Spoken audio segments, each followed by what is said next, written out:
समझ रहे थे कि एक दिन की छुट्टी है, लेकिन वहाँ पर पता चला कि पूरे एक हफ्ते के लिए अदालत जो है, अदालत के मुअज़्ज़ज़ जज जो हैं वो छुट्टी पर हैं।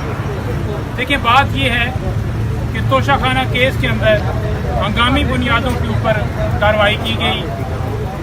हर रोज़ उस केस की समाअत फिक्स कर दी जाती थी। छुट्टियों के अंदर भी अदालत लगाई गई। जुम्मे के बाद भी जब छुट्टी हो जाती थी उसके बाद भी अदालत लगाई गई। और ये डिले एक टैक्टिस की जा रही है।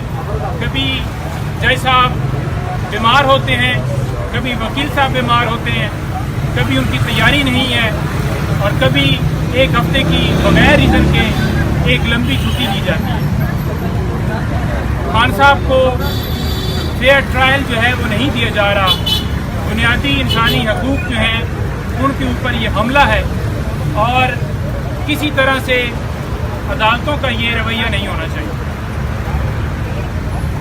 24 अदालतों के एडमिनिस्ट्रेटिव जज जिनके पास हमने आज दरख्वास्त बिस्मिल्लाहिर्रहमानिर्रहीम आज साइफर केस की समाअत की जुडिशल कम्प्लेक्स के अंदर जज साहब आज जो हैं वो छुट्टी पर हैं। हमें इत्तला मिली जब हम कोर्ट के अंदर पहुँचे।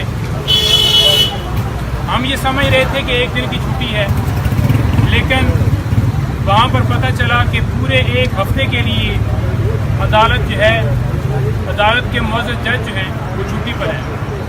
देखिए, बात ये है कि तोशाखाना केस के अंदर हंगामी बुनियादों के ऊपर कार्रवाई की गई।